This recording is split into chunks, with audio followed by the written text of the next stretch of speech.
আজকে রান্না করব কুমড়োর ডুবা পাতা আর খাটকুন কচু পাতা নিলাম, এগুলো দিয়ে শুটকি রান্না করব। দেখুন, সাথে দেব কাঁঠালের বীজ। কাঁঠালের বীজগুলো গত বছরে খেতে খুব ভালো হবে, তাই বীজগুলো এর সাথে দেব। এখন পাতাগুলো কেটে নেব। দেখুন,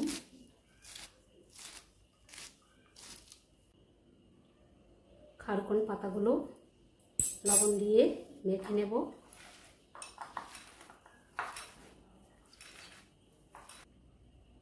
কাঁঠালের বীজগুলো কেটে নেব, উপরের চামড়াগুলো ফেলে কেটে নেব।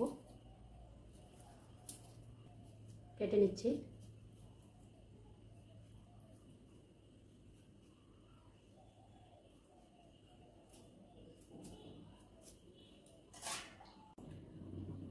শুটকি রান্নার জন্য সব কিছু তৈরি করে নিলাম।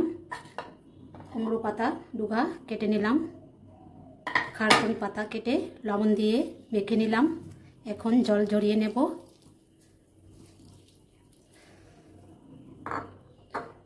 দিয়ে দেব লঙ্কা কুচি, পেঁয়াজ,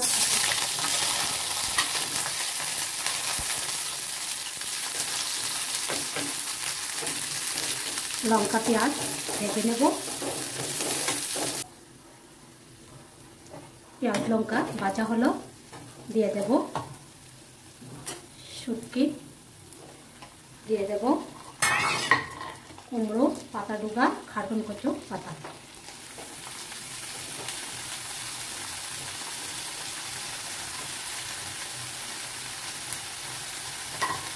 দিয়ে দেব কাঁঠালের বীজ,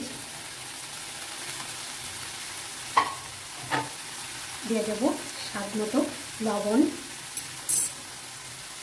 দিয়ে দেব হলুদ গুঁড়ো। এখন কিছুক্ষণ ঢেকে রাখবো।